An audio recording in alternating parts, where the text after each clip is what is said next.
36 வாக்குகள் வித்தியாசத்தில் தோற்று போன இடத்தில் நீக்கப்பட்ட வாக்குகள் 37,000 என்றால் நீக்கப்படாமல் இருந்திருந்தால் யார் வெற்றி பெற்றிருப்பார்கள்? 1000 வாக்குகளுக்கு கீழே தோற்று போன காங்கிரஸ் ராஷ்டிரிய ஜனதா தளத்தினுடைய கூட்டணி வேட்பாளர்கள் 100 பேர். அந்த 100 பேர் வெற்றி பெற்றிருந்தால் இன்றைக்கு ஆட்சி காங்கிரஸ் ராஷ்டிரிய அதுதான் அங்க தேஜஸ் யாதவ் நான் தான் முதல்வர்னு அறிவித்து 4 டேட் எல்லாம் பார்த்திருந்தார்.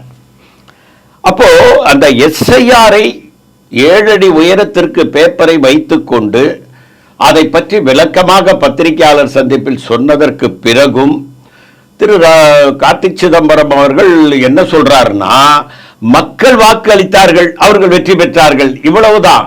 எஸ்ஐஆர் மூலமாக வெற்றி பெற்றதாக எந்த டேட்டா எனக்கு வரலன்னு சொல்லியிருக்காரு. சொல்றதை விட அதையெல்லாம் நான் வரலன்றது மட்டும் இல்ல, அதுதான் உண்மை. அவங்க மக்கள் வாக்களித்து வெற்றி பெற்றார்கள் என்பதுதான் உண்மை.